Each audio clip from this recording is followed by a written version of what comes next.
Poucas pessoas percebem que a Bíblia revela um corte invisível que já acontece agora e que será definitivo no julgamento final. Muitos pensam que Deus avaliará apenas nossas obras, mas as Escrituras mostram algo muito mais profundo. Ele separa a alma do espírito e é dessa divisão que depende o destino eterno. Talvez você já tenha sentido que sua fé está viva, mas ao mesmo tempo existe um vazio silencioso dentro de você. A alma sente, chora, deseja, mas o espírito é quem responde ao toque do Criador. E se naquele dia a balança pesar sua alma, mas o espírito não der testemunho de vida? Hebreus 4:12 diz que a palavra é viva e eficaz, e mais penetrante do que espada alguma de dois gumes, capaz de discernir pensamentos e intenções que nem nós mesmos conseguimos identificar. Essa espada já corta hoje, revelando o que é emoção e o que é essência. No fim, ela será a mesma que definirá quem permanece e quem é deixado de fora. O que você vai ouvir agora não é apenas um estudo, é um chamado. Porque se ainda há fôlego em seus pulmões, há tempo para alinhar alma e espírito diante de Deus. Mas essa decisão não pode ser adiada, porque a separação já começou. Há quem viva com a certeza da salvação, mas com um silêncio profundo na alma. Pessoas que aos olhos humanos carregam fé, mas dentro sentem um vazio que não sabem nomear. A alma suspira, busca, clama. O espírito, no entanto, parece distante, como uma lâmpada apagada. É nesse contraste que se revela um segredo eterno. No julgamento final, não é a intensidade do sentimento que será medida, mas a resposta que se deu à voz de Deus. Imagine um homem que frequenta a congregação desde a infância. Ele canta, ora, participa de tudo. Mas, quando está só, sua oração é um eco fraco, sem a presença viva que um dia conheceu. É como um poço com água turva. Ainda existe, mas não mata a sede. Essa é a realidade de muitos. A alma ainda reconhece o sabor da promessa, mas o espírito não queima mais como antes. A palavra nos mostra que alma e espírito não são a mesma coisa. A alma sente alegria, sente tristeza, sente temor. Mas o espírito é a centelha que se conecta ao Criador. E quando essa centelha se apaga, mesmo que a alma conserve lembranças do fogo, não há mais luz para iluminar o caminho. É como um viajante que ainda guarda o mapa, mas perdeu a bússola. Em muitas casas, há fotos antigas de dias felizes. As pessoas olham e suspiram, como era bom. Assim acontece no interior daquele que vive com o espírito adormecido. Ele recorda momentos em que a presença de Deus era palpável, mas agora vive de lembranças. E lembrança, por mais doce que seja, não substitui presença real. No dia do acerto de contas, a lembrança não será prova de vida, será apenas memória de um fogo que já não queima. O profeta Oséias transmitiu um alerta do próprio Deus. O meu povo foi destruído por falta de conhecimento. Não se trata apenas de ignorar a letra das Escrituras, mas de viver sem a conexão viva com o autor delas. É possível conhecer os cânticos, os versículos, as doutrinas e, mesmo assim, caminhar com um espírito que não responde mais à voz do céu. Essa condição é traiçoeira porque dá uma falsa sensação de segurança. O indivíduo pensa, minha alma está salva, já aceitei a Cristo. Mas não percebe que o espírito, sem alimento e sem óleo, vai se tornando insensível. E quando o julgamento vier, não será o entusiasmo humano que sustentará a sentença. Será o testemunho que o Espírito dará diante do trono. Talvez você conheça alguém assim. Talvez seja você. O sorriso está lá. As palavras corretas também. Mas por dentro existe um silêncio que incomoda, como se uma porta estivesse fechada. E é nesse ponto que surge a pergunta que nos conduz ao próximo mistério. Se alma e espírito já estão tão próximos, como é possível que se separem ainda nesta vida? Há um corte invisível que só o céu consegue fazer. Hebreus 4:12 diz que a palavra de Deus é viva, eficaz, mais penetrante do que espada alguma de dois gumes e apta para discernir os pensamentos e intenções do coração. Esse versículo não fala de um julgamento futuro. Fala de algo que já acontece agora, cada vez que a verdade atravessa camadas que ninguém mais pode alcançar. Quando a palavra entra, ela não pede licença. Ela separa. E essa separação não é um castigo, mas um ato cirúrgico. Imagine um médico que, com precisão, remove algo que ameaça a vida de um paciente. A diferença é que aqui não se trata de carne ou osso. É a divisão entre a alma, que sente, e o espírito que responde. É um bisturi divino que revela se há vida ou apenas emoção. Quantas vezes alguém ouve uma pregação e de repente sente que Deus falou diretamente com ele? É a espada atravessando. Não importa se ninguém mais percebeu, dentro daquela pessoa, algo foi revelado. É como se Deus dissesse: isso que você sente vem da alma, mas o que eu procuro está no seu espírito. É nesse momento que alguns choram, outros resistem e poucos se rendem. A palavra expõe o que escondemos até de nós mesmos. Pense no rei Davi, confrontado pelo profeta Natã. Não foi apenas uma correção moral, foi a espada que separou a emoção de arrependimento verdadeiro da simples vergonha por ter sido descoberto. Foi o espírito dele que se curvou, e não apenas a sua alma que se entristeceu. Essa separação também pode ser dolorosa, porque quebra ilusões. Muitas vezes pensamos que estamos bem espiritualmente só porque sentimos algo bom em um culto. Mas a palavra nos lembra: sentimento não é prova de vida no espírito. O discernimento vem quando ela penetra e mostra o que realmente está sustentando a nossa fé. Se essa espada já atravessou você, sabe que não há como sair ileso. Ou ela cura, ou ela incomoda até que haja rendição. Mas se ainda não penetrou, é sinal de que talvez tenhamos erguido barreiras. E é nesse ponto que surge a questão inevitável. Se Deus já separa alma e espírito hoje, então, por que o julgamento final não se baseará apenas no que fizemos, mas no que fomos no íntimo? Você já se sentiu perdido, desconectado de quem realmente é, e sem saber qual o plano de Deus para a sua vida? A verdade é que você não está aqui por acaso. Deus tem um propósito para você, e eu quero te ajudar a descobri-lo. Por isso, criei 3 e-books que vão transformar sua jornada com Deus. Clique no link no comentário fixado e comece sua transformação agora. Há pessoas que constroem escolas, alimentam famintos, ajudam vizinhos e mesmo assim não terão seu nome escrito no livro da vida. Isso parece injusto? Só até entendermos que Deus não mede apenas o que foi feito, mas o que motivou o fazer. A raiz do bem ou do mal não está apenas nas mãos, mas no espírito, e é ali que o julgamento se decide.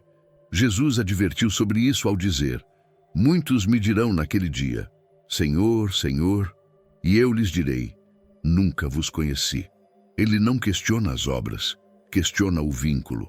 Boas ações podem nascer de orgulho, vaidade, desejo de reconhecimento, mas o espírito, esse não mente diante de Deus. É como uma árvore frondosa que por dentro está oca, bela aos olhos humanos, sem vida no interior. Há quem use a bondade como moeda de troca para tentar comprar paz com a própria consciência. Doa, ajuda, participa, mas não se rende. É como se dissesse: olha o que fiz, Senhor. E Deus respondesse: mas não é sobre o que você fez, é sobre quem você se tornou. A moral pode enganar, o espírito nunca. Pense no fariseu e no publicano que subiram ao templo para orar.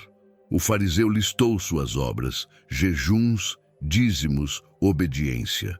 O publicano, com o coração quebrantado, apenas pediu misericórdia. Quem saiu justificado não foi o que fez mais, mas o que abriu o espírito em rendição. O julgamento divino não é um concurso de boas ações, é um exame de essência. Isso muda tudo na forma como vivemos. Significa que até as obras mais pequenas, quando nascem de um espírito alinhado com Deus, têm peso eterno. Um copo de água dado por amor vale mais que uma fortuna dada por autopromoção. Porque, diante do trono, o que reluz não é o ouro da oferta, mas a luz do Espírito de quem ofereceu. E essa verdade confronta cada um de nós, porque não é possível maquiar o Espírito para enganar o céu. Deus não precisa ouvir relatos sobre nós, Ele sonda o íntimo. A pergunta que ecoa é: se Ele hoje separasse minhas obras da motivação que as gerou, o que restaria em pé? Talvez seja por isso que Jesus falou tanto sobre vigilância interior, porque no dia final o peso das mãos será colocado na balança, mas o que decidirá o veredito é a luz ou a sombra que habita no espírito. E se isso é verdade, então surge outra inquietação. Seria possível alguém estar salvo, mas com o espírito sem transformação? Gostou do conteúdo e ele fez diferença para você? Clique no Valeu Demais e apoie nosso trabalho. Todas esperavam o noivo. Todas tinham lâmpadas. Todas, aos olhos humanos, estavam preparadas. Mas, quando a voz soou à meia-noite, apenas algumas tinham o óleo que manteria a chama acesa. As outras, mesmo com a lâmpada na mão, encontraram-se diante de uma porta fechada. É um retrato assustador. A alma desejava, mas o espírito estava vazio. A parábola das virgens insensatas revela que há uma diferença entre receber a salvação e manter o espírito desperto. O óleo, na linguagem bíblica, é símbolo da presença viva de Deus. Sem ele, a lâmpada não ilumina, e sem luz, o caminho até o noivo se perde. É como um viajante que tem um mapa, mas não tem fogo para atravessar a noite. Na prática, isso significa que alguém pode ter iniciado sua caminhada de fé, mas, com o tempo, negligenciou o relacionamento com o Espírito Santo. Vai aos cultos, conhece as Escrituras, mas vive de memórias antigas, de experiências passadas. A alma, salva, ainda reconhece o chamado. O Espírito, sem óleo, já não responde com a mesma intensidade. As virgens insensatas não eram incrédulas. Estavam no grupo certo, aguardavam a hora certa. O problema não foi a expectativa, mas a falta de vigilância. Elas adiaram o cuidado diário com o Espírito, e quando chegou o momento decisivo, já era tarde demais. É a história de muitos que amam a ideia da salvação, mas não se comprometem com a vida que ela exige. Jesus não contou essa parábola para gerar medo, mas para despertar consciência. Ele sabia que a maior ameaça para o crente não é a perseguição externa, mas o adormecimento interno. O perigo de achar que estar no meio do povo de Deus é o mesmo que estar preparado para encontrá-lo. O contraste entre as prudentes e as insensatas é o mesmo que existe entre quem mantém o espírito em constante comunhão e quem o deixa minguar. Uma lâmpada sem óleo ainda é uma lâmpada, mas não ilumina nada. Um espírito sem presença ainda existe, mas não tem vida. No julgamento, essa diferença será definitiva. Isso nos leva a uma pergunta inquietante. Se para entrar, o espírito precisa estar cheio de luz, como discernir aqui e agora o que realmente estamos carregando? Desejo ou transformação?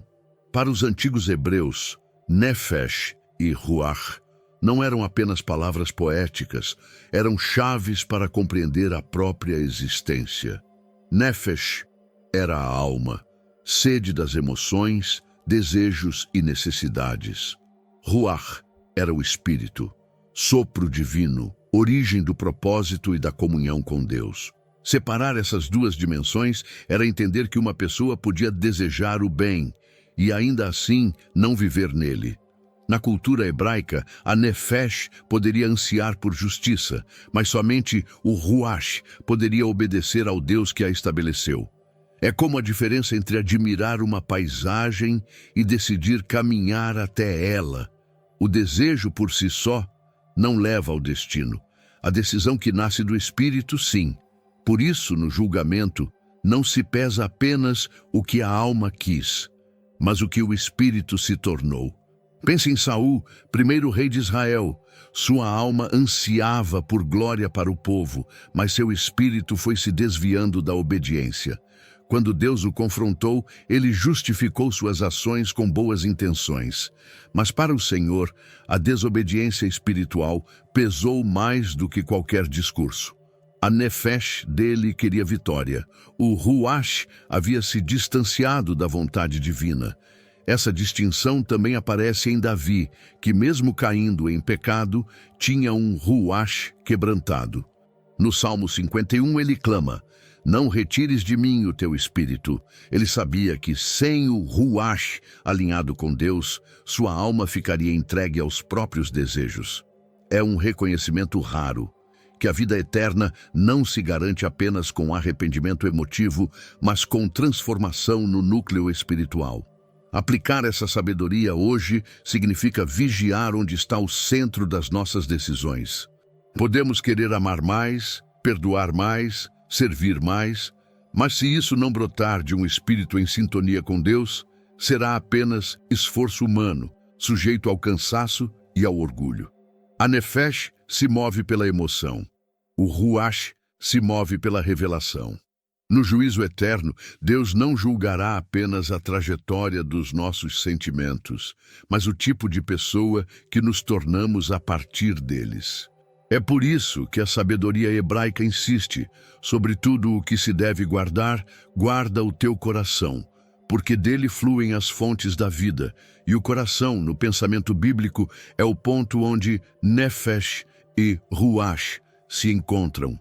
E é justamente nessa fronteira entre desejo e propósito que surge um dilema crucial. O que acontece quando o pecado não confessado corrói silenciosamente o espírito, mesmo que a alma ainda se agarre à fé? O pecado não confessado é como uma rachadura invisível numa parede sólida. De fora, tudo parece estável. Por dentro, a estrutura já está comprometida. A alma, sustentada por memórias de fé e por hábitos religiosos, segue acreditando. Mas o espírito, esse começa a perder força, como uma vela consumida lentamente até restar apenas fumaça. Davi sabia disso. Depois de seu pecado com Batseba, ele viveu um tempo tentando manter as aparências. No Salmo 32 confessa: enquanto calei os meus pecados, envelheceram os meus ossos pelo meu bramido em todo o dia. Era o espírito dele que gemia, mesmo que a alma ainda buscasse algum conforto nas rotinas de devoção. A ausência de confissão abafava a vida espiritual. O perigo está justamente na sobrevivência da alma. Ela pode cantar, orar, ouvir sermões, tudo de forma sincera aos próprios olhos, enquanto o espírito está preso, sufocado pela culpa não entregue a Deus. É como um jardim que recebe água, mas cujas raízes estão estranguladas por ervas daninhas. O verde persiste por um tempo, até murchar. O pecado não confessado rouba a sensibilidade. O que antes feria a consciência começa a parecer normal. O coração deixa de tremer diante de certas palavras e a presença de Deus parece distante.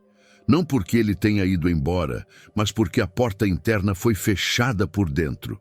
A alma pode até continuar grata pela salvação, mas o espírito deixa de responder ao toque do Espírito Santo. No dia do trono branco, não será a voz da alma que responderá por nós, mas a do espírito. E, se ele tiver morrido em silêncio, haverá apenas um eco vazio. Por isso, a confissão não é um ato opcional. É a respiração do Espírito. É nela que o fôlego de Deus encontra espaço para reavivar o que estava se apagando. O apóstolo João escreve: se confessarmos os nossos pecados, ele é fiel e justo para nos perdoar e nos purificar de toda injustiça. É mais que perdão, é restauração, é permitir que o Espírito volte a falar, a cantar, a sentir. Sem isso, a fé se torna um ritual e não um relacionamento. Mas há um mistério ainda mais profundo. O que dizer das almas que clamam por justiça no céu, enquanto seus espíritos aguardam a resposta final de Deus? No livro do Apocalipse, João relata uma visão inquietante. Vi debaixo do altar as almas daqueles que foram mortos por causa da palavra de Deus, e clamavam em alta voz: Até quando, ó soberano Senhor? Ap 6, 9 e 10. Essas almas já estavam no céu, vestidas de branco, em descanso, e ainda assim havia algo incompleto. O espírito delas esperava o tempo determinado para que a justiça fosse plena. É como se o céu guardasse não apenas a memória de sua fidelidade, mas também um registro vivo do que lhes foi tirado na terra. Elas não pediam vingança por orgulho ou raiva, pediam o cumprimento da promessa divina. No mundo físico, haviam sido silenciadas. No espiritual, suas vozes ecoavam diante do trono, aguardando o momento em que toda a verdade seria revelada. Essa cena revela que a salvação não encerra a história do espírito. Mesmo após a morte, há um processo de consumação que só se completa quando Deus fecha o ciclo da justiça. O espírito, ligado eternamente ao propósito divino, ainda anseia pela restauração total de todas as coisas. É a expectativa do dia em que o mal será completamente expulso da criação. Pense em um mártir que morre pela fé. Sua alma é recebida pelo Senhor, mas seu espírito ainda guarda o testemunho do que viveu. Esse testemunho não se perde no vento da eternidade. Ele permanece diante de Deus como uma chama acesa, e essa chama não se apagará até que a promessa se cumpra.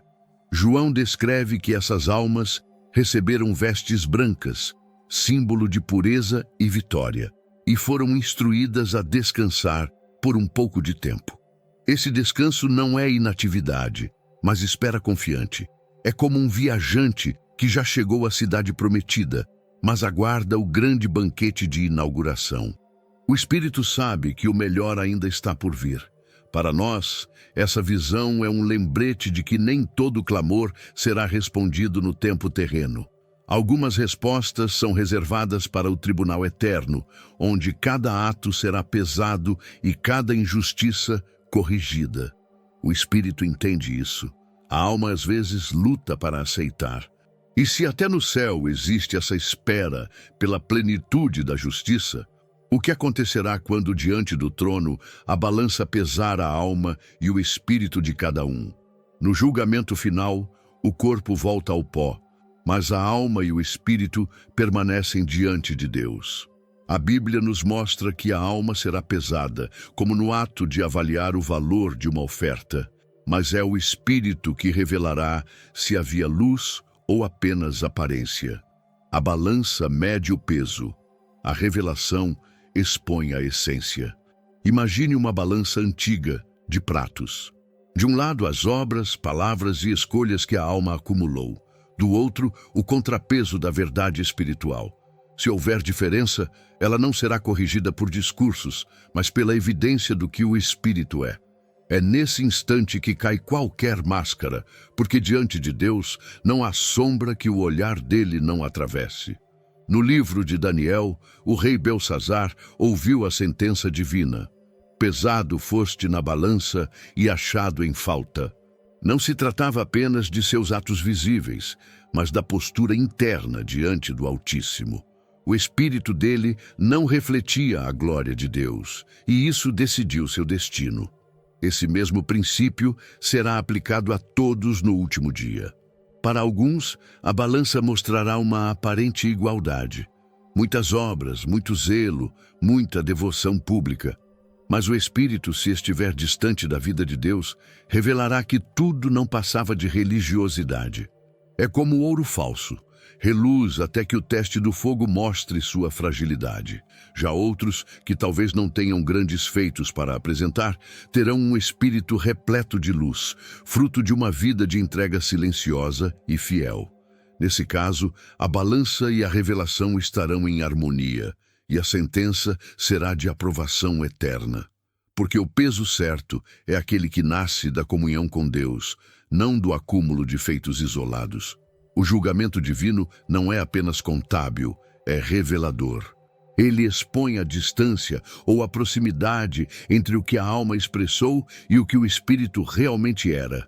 E é essa concordância que definirá a eternidade. A balança pesa o visível, o espírito entrega o invisível. E assim, entendendo esse mistério, podemos voltar ao início e enxergar com clareza. A separação entre alma e espírito não é apenas um detalhe teológico. É o critério pelo qual o próprio Deus traçará a linha entre eternidade com Ele, ou eternidade sem Ele. Quando o dia do julgamento chegar, não haverá ensaio nem segunda chance. A separação entre alma e espírito será definitiva, e o que estiver vazio diante de Deus não poderá ser preenchido na última hora. É por isso que hoje é o tempo de sondar o coração, permitir que a palavra atravesse o íntimo e alinhar cada pensamento, cada decisão, cada intenção com o Espírito Santo. Pergunte a si mesmo: meu espírito está vivo ou apenas minha alma está emocionada? Minhas obras nascem de comunhão ou de costume? Estou preparado para que o olhar de Deus revele o que ninguém mais vê? A eternidade não será decidida pela quantidade de coisas que fizemos, mas por quem nos tornamos no Espírito. Essa é a balança do céu. E, se hoje você perceber que há algo a ser restaurado, não endureça o coração. Confesse, volte, reacenda o óleo que mantém a lâmpada acesa. A salvação é presente gratuito, mas a transformação é resposta diária. E quem vive em comunhão, mesmo nas lutas, estará pronto para ouvir a voz do noivo dizendo: entra para o gozo do teu Senhor. Se esta mensagem falou ao seu coração, inscreva-se no canal e ative as notificações para continuar recebendo palavras que despertam, corrigem e fortalecem a fé. Não adie. A separação já começou.